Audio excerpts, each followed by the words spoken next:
Where do the Lions rank in the first ESPN NFL Football Power Index? Might not be where you think. It's a Monday. Locked On Lions. You are Locked On Lions, your daily Detroit Lions podcast. Part of the Locked On Podcast Network, your team every day.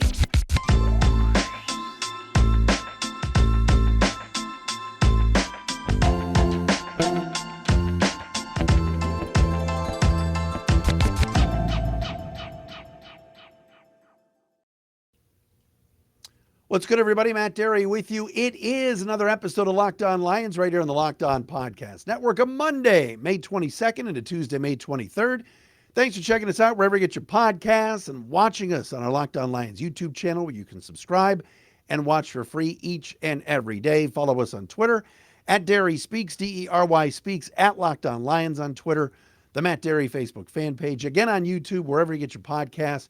Shout out to the everydayers who are out there watching or listening each and every day. Saw a couple of them this weekend, including the great Anthony Pavicic and my guy Drew Nickel.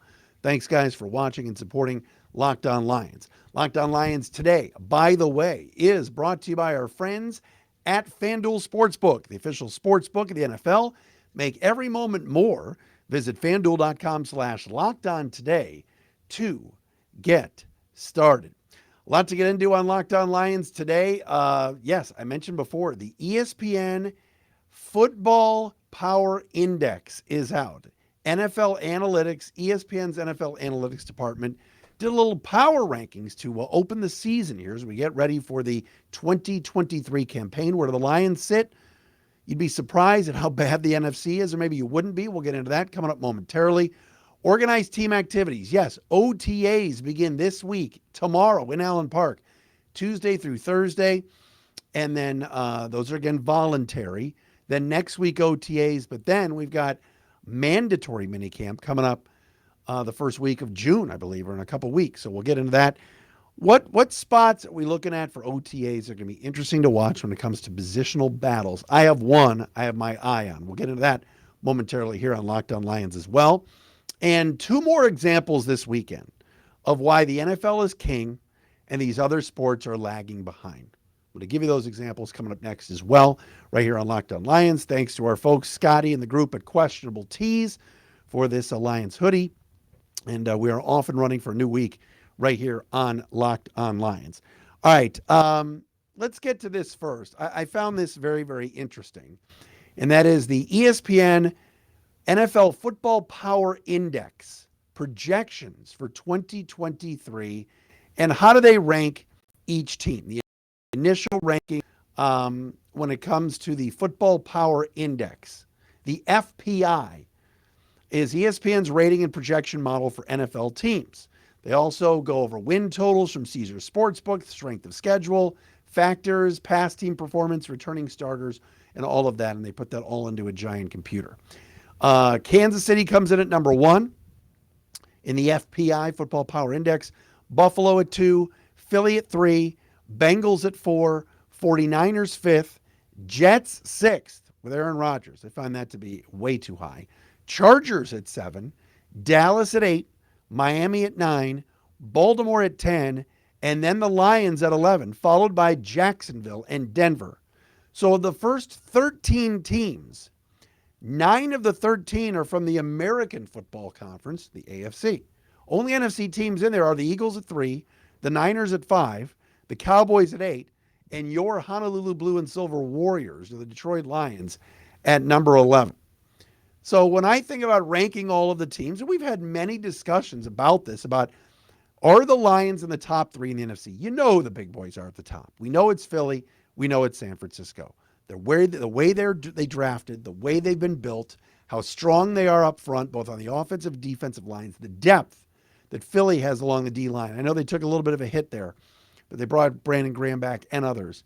And, of course, added Jalen Carter, et cetera. San Francisco, who's been so good up front for years and just dominant at the point of attack, especially along the offensive and defensive lines. And getting to the NFC Championship game last year with Brock Purdy, Mr. Irrelevant, at quarterback. But then you look at the rest of the NFC and you see all of these NFC teams, you know, at the bottom of these rankings. Cardinals 31, Bucks 30, Panthers 27, Falcons 26, Packers 25, Bears 24, Rams 23, Saints 22, Commanders 21. It's incredible. And these are all teams that the Lions are going to be playing this year. Right now, yes, Dallas is a team Detroit is going to be playing, and they are ranked 3 spots ahead of Detroit. Cowboys coming in at 8th in the Football Power Index with a grade of plus 3.0, and the Lions are at plus 1.4 based on the projection. Highest graded team, as I mentioned, was Kansas City at 6.4. Lowest graded was Houston at a minus 6.1. All right, so the median, I guess you could say, would be Seattle at 18, Cleveland at 17, etc. The teams in the minus: Pittsburgh, Las Vegas, Washington, New Orleans, LA Rams, Chicago, Green Bay, Atlanta, Carolina, Tennessee, Indy, Tampa, Arizona, and the Texans. Lions come in 4th in the NFC and 11th overall in all of football. Some people will say, some experts, some Lion fans, whatever, would say, wait a minute, how could you not put Detroit in the top 10? Who ahead of Detroit could you make an argument that the Lions should be leapfrogging? Well, number 1 is the Jets at 6. I think that is very, very high for New York. I like the Jets draft, don't get me wrong. The addition of Aaron Rodgers. Remember last year when the Lions played the Jets, all right, they didn't have to face, Quinnen Williams, and they were going up against, one of the worst young quarterbacks in all of football. All right, now it's Aaron Rodgers' time in New York, but I don't think Aaron Rodgers is the same player. I think making the Jets a top 6 team is a bit of a stretch. The Chargers always are a splashy team. Eckler's a little bit upset about his contract.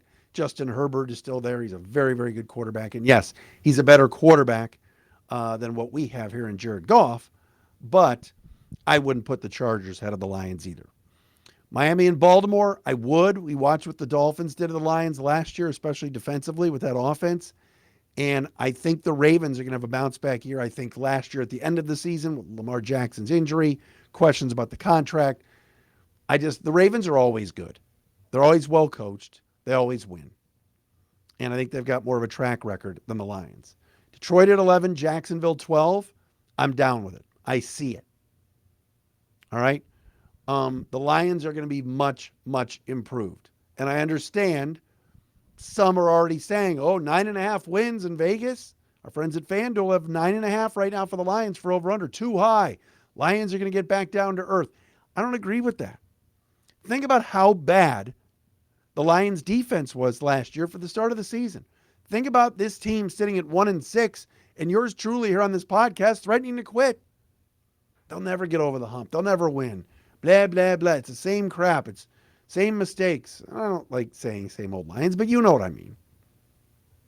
And yet, at the end of this season, this past season, this football team won 8 of its last 10 games and finished with a winning record.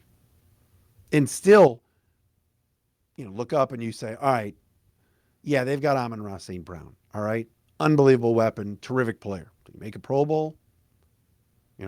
Did they have a dominant offensive player that was just an unbelievable weapon like a Travis Kelce or a Jalen Hurts or anybody like that was playing deep into the playoffs? No. Defensively, yes, Aiden Hutchinson came on. Players got better. Kirby Joseph, Mr. Owning of Aaron Rodgers. But there was no dominant Pro Bowl defensive player on this team. Jack Fox didn't have the kind of year that we expected. Lions still had to go through a cavalcade of kickers. This is a team that at one point last year had to put Dominic freaking Eberle on the field and cost them points. And yet they finished at 9-11. And yes, expectations have been raised. No question about it. The Lions right now are the favorites to win the NFC North. Minnesota, by the way, came in at 15. So they are 4 slots behind the Lions. But I love the fact that Detroit went into New York and beat Zach Wilson and the Jets. Went into New York and beat Danny Dimes and the Giants. And had some quality road wins, something that Dan Campbell, of course, did not have his first year and a half into this thing. They couldn't win on the road. So Lions at 11, I'm buying it. I think it's accurate. Would I put them 9 or 10 and make an argument against over the Jets and Chargers? I would. Yes, I would. I think that's kind of where they land. But again, part of my positioning with the Lions is how bad the NFC is and how soft the Lions' schedule is. It just is. I think the Lions' schedule is a lot easier than it was 2 years ago for sure, and even last year to an extent. All right, we got OTAs coming up next we want to talk about. There's a positional battle, positional positioning that I'm interested in seeing what the Lions defensive coaches do. I'm giving it away, but we'll do that coming up next. Hey, no better place to get in on the action than FanDuel. If you want to bet on the NBA playoffs, which have been a snooze, Major League Baseball, whatever it is you want to bet on, you can do it at America's #1 sportsbook, FanDuel. That's right, because right now, if you want to get to the NBA Finals, it's going to be later this week, Nuggets and Heat, probably even next week. FanDuel is giving new customers a no-sweat first bet up to $1,000. That's up to $1,000 back in bonus bets if your first bet doesn't win. Just go to FanDuel.com/lockedon and sign up today to claim your no-sweat first bet. Then you can wager on anything you want. Money line, point spreads, all of it. All on an app that is safe, secure, and super easy to use. Don't miss your shot at that no-sweat first bet up to $1,000 when you join FanDuel today. Go to FanDuel.com/lockedon and sign up. You got to do it. Make every moment more with FanDuel.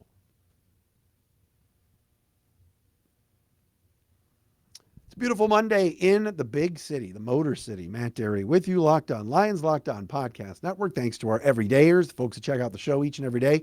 Thanks for making us your first listen and watching or listening wherever you get your podcasts. Very exciting tomorrow through Thursday, and then next Monday through Wednesday. Or maybe it's next Wednesday through Friday. It's not going to work on Memorial Day. The Lions will be holding OTAs down at 222 Rodwood Drive. Organized team activities where the Lions can actually do football, get out there together voluntarily. Organized team activities, part of the off-season plan. And what I'm interested in watching when you think about OTAs is the linebackers. If you've been listening to this podcast since I've been hosting it since 2016, I've always said I have not seen the Lions have a guy at linebacker in many, many years that can go sideline to sideline, make a big impact, stop the run, make plays in the passing game in a long time. You know, like last year, Malcolm Rodriguez really came on during training camp in the preseason. He was solid. Alex Anzalone made some plays, especially late in the year. He got better as the season wore on. You know, you got to go back to like DeAndre Levy. Like Stephen Tulloch was a buddy of mine back in the day. Good football players. But there's no there haven't been any Micah Parsonses on this team. There haven't been any Levante Davids on this team. And again, some organizations really value linebacker play. The Bears overspent on not one but two free agent linebackers this offseason and let another one in Roquan Smith go when they traded him last year to Baltimore. But I'm interested in seeing, because the Lions have invested heavily in a linebacker this year, and that, of course, was the number 18 overall pick, Jack Campbell. How will they line up? What will the Lions be doing at the linebacker position during OTAs? Alex Anzalone signed a 3-year deal. Now, doesn't mean anything, but they like him. He's been with Dan Campbell and Aaron Glenn since his days in New Orleans. He's going to be on the field in some capacity. He's the captain of the defense. They love the flowing locks, the blonde bombshell, the Gaines media poster boy, AA, Alex Anzalone. What about Rodrigo? The hero of Hard Knocks. Last year's, 5th, 6th round pick that just shined. They loved him. And toward the end of the year, not on the field as much. Snap count went down. Derek Barnes is now entering year 3 with the Lions. One of the guys Chris Spielman has mentored. Will he take the next step? Will he be on the field? And then there's Jack Campbell. All right, now I'm not telling you Jalen Reeves-Maybin's going to play a lot of defense. He's mostly a special teamer. But those 4 guys, Anzalone, Rodrigo, Barnes, and Jack Campbell. Jack Campbell was drafted 18th to play. I don't think he's going to be on the bench. But if the Lions are putting the 8 likes of Aiden Hutchinson and James Houston and Charles Harris and Romeo Okwara and Lee McNeil and Onzarike and Martin and all these guys out there, Kaminsky, they've got a deep pool of defensive linemen. So they're going to have 4 down linemen out there. They're also going to have 5 secondary members. They're going to have 5 defensive backs on the field. Chauncey Gardner-Johnson's going to play. Emmanuel Mosley is going to play. Cam Sutton is going to be out there. Tracy Walker deeming himself back and ready. And then, of course, you got Kirby Joseph. So that leaves 2 linebacker spots and 4 guys fighting for him. And one of those guys in Jack Campbell was drafted in the first round. He's not going to sit. So I'm going to be interested in watching during OTAs how the Lions utilize their linebackers and who the odd man out is likely going to be. And I think first and foremost, it's likely going to be Malcolm Rodriguez. I think he's going to be a great special teamer. I think he'll help out, in different situations defensively. But you have to figure with Campbell and Anzalone and Barnes, who really is better than Rodrigo in defending the pass. I'd be interested in watching how they deploy their linebackers and how they utilize all of these guys as they start OTAs next week. All right, when we come back here, NFL is king, and it's just, I saw some things this weekend in other sports that you just don't see in the National Football League. We will do that coming up next right here on a Monday, Locked On Lions.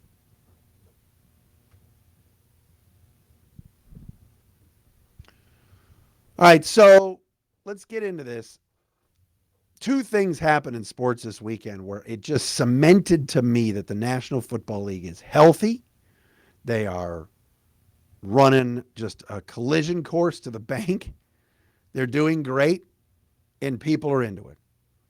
Number 1, the NBA playoffs have been a complete dud. And don't get me wrong, I'm a big NBA fan. I host the Pistons podcast for the team. I like basketball. I watched last night's Heat Celtics game, well, part of it. I will watch Lakers Nuggets later tonight. But man, the NBA playoffs have been a dud this year. We watched the proud Boston Celtics, the Leprechaun, the parquet floor, quit in a game 3 last night and get blown out by like 30 points in a must-have game 3 against Miami. Both conference finals are at 3-0. What series outside of Sacramento and Golden State, what series do you recall in your head that you went, oh man, I watched some great basketball in the playoffs this year? You can't even call it. Oh, Celtics Sixers went 7. Yeah, and then what happened in game 7? Games 6 and 7 were both blowouts. There hasn't been that triple overtime thriller. There hasn't been that must-see TV. It's been a big dud, the NBA playoffs. And it's a reminder, too, that, man, the NFL just delivers. Teams don't quit playing an NFL playoff game. Look at Jacksonville's comeback last year as a prime example. The other example that I watched was last night's Guardians-Mets game. As you guys know, I'm a Cleveland baseball fan. All right, the Guardians' payroll's in the $80 million, $90 million range. They're going up against the Mets, whose payroll is $350 million. And the Guardians lost 2-1. The Mets got a good win. Verlander pitched well. Everybody knows, Verlander and Scherzer pitched on the same day for the Mets, and they won both games. They're both ends of the doubleheader. But with the pitch clock and with everything else going on, baseball feels like they're doing better. And ratings are up 10%. Attendance is up a little bit. Games are going 2 hours and 10 minutes to 2.5 hours, down from the usual 3 hours from the past few years. Guys are getting back in the box, and the game's moving quicker. But there's still a boredom factor with baseball. They're trying like crazy. Like last night, Sunday Night Baseball, and that Sunday night broadcast with Carl Ravitch, and that's a horrible broadcast. It's really bad. That booth has no chemistry and no fun. It's boring. And they're trying like heck to promote Francisco Lindor. Francisco Lindor's in every Corona commercial. Francisco Lindor's mic'd up. Francisco Lindor's interviewed during the game. Francisco Lindor's interviewed after the game. Yes, he had homered off his former teammate Shane Bieber. But you know what? Turn on any of these national shows, whether it's Colin Cowherd, whether it's Shannon and Skip, whether it's First Take. If you're into any of that stuff, no one talks baseball. Talking football in May, in June, in July, in February. All right? Baseball is trying like crazy to promote itself and promote some of their stars. It's not bad. But you just had a team last night, and Cleveland won the division last year, the AL Central, payroll in the 90s. And they're playing a team with a payroll of 4 times their own, with the Mets paying over $350 million in salaries. That's a broken sport. It's broken. And they're like, oh, Ohtani could be traded. Well, where could he go? Mets, Dodgers, Yankees. It's the same teams. Teams like Pittsburgh, here in Detroit, Colorado. Do those teams ever have a chance? But the NFL, it's a level playing field, man. Everybody's got a shot. Not just the big market teams. Kansas City's not a big market in the NFL, and they've been a juggernaut for years. Just making the point, man. NFL is king. All of these teams, sans probably the Texans and Cardinals that I know they're rebuilding, but all these teams feel like they have a shot. So, NFL, they know how to do it. They know how to do it. All right, we are back again tomorrow with another episode of Locked On Lions. We'll be here all week right here on the Locked On Podcast Network. Thanks for checking us out wherever you get your podcasts.